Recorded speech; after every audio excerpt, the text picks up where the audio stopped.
अस्सलाम वालेकुम अजीज़ तलबा और तलबात। उम्मीद करती हूँ कि आप सब अपने अपने घरों में खैर व आफियत से होंगे। बच्चों, आज हम पढ़ेंगे न्यूटन का कारनामा। प्यारे बच्चों, न्यूटन एक साइंटिस्ट था। इसने फ़िज़िक्स में ये पढ़ा था। फ़िज़िक्स में इसने पढ़ा था, इसने ग्रेविटेशन के बारे में जाना था।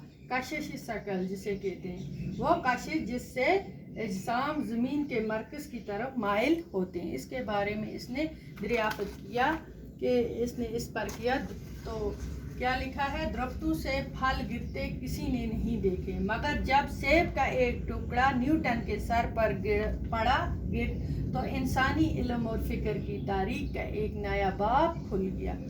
प्यारे बच्चों, इसने एक सेब के टुकड़े पर ये ऐजाद किया। उसने देखा कि ये ज़मीन नीचे क्यों अपनी तरफ खींच रही है, ऊपर क्यों नहीं, ग्रेविटेशन जिसे कहते हैं। तो इसने फ़िज़िक्स में इसी पर ये, क्योंकि इस वाक़या से साइंसदान ने कशिश शकल जिसे कहते हैं, मैंने बोला कि ज़मीन के मरकज़ की तरफ माइल होना, उसे कहते हैं कशिश शकल, कि वो उसूल अख़ज़ किए जिन्होंने आजकल की साइंस के आराए खुद खाल की तरबियत की।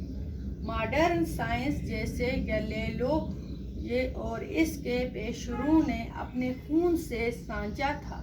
न्यूटन तक पहुँचते हुए एक तनावर पौधा बन गया। जब न्यूटन तक पहुँचा, एक तनावर पौधा बन गया। तनावर पौधा होता है बच्चों, मोटा ताज़ा पौधा, बड़ा पौधा, उसे कहते हैं तनावर पौधा। ठीक है, तो जिसकी मज़ीद नशो नुमा को कोरोना साजगार होने के जोंकों से कोई ख़तरा ना रहा।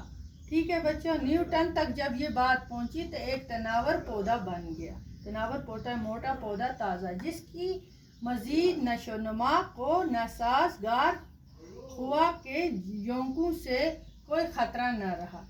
न्यूटन के अहद में रियाजी, नजूम, सितारों का इल्म भी उसने किया था। रियाजी, नजूम, सितारों का इल्म जानता था वो, और फिज़िक्स जैसे उलूम में बलोगत को पहुंचने में उसे यानी बालगाम से 1642 ईस्वी में जब रोम की जेल में गैलीलियो दम तोड़ रहा था, तो इंग्लैंड के एक छोटे से गांव में बाप की वफ़ात के बाद, छोटे से गांव में उसके बाप की जब वफ़ात हुई, फौत हो गया उसका बाप, एक बेवा माँ के बदन से ज़माना हाज़ा का बाबाए साइंस एक लागर और बीमार बच्चे की शक्ल में इस दुनिया में वारद हुआ। यानी लागर हो गया कमज़ोर सा, बीमार सा, लेज़ी बच्चा, कमज़ोर बीमार सा, लागर उसे बोलते हैं।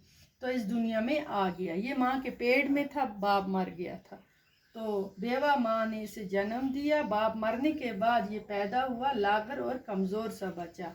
तो माँ के इस दौरे शादी पर इसकी परवरिश इसकी दादी ने की।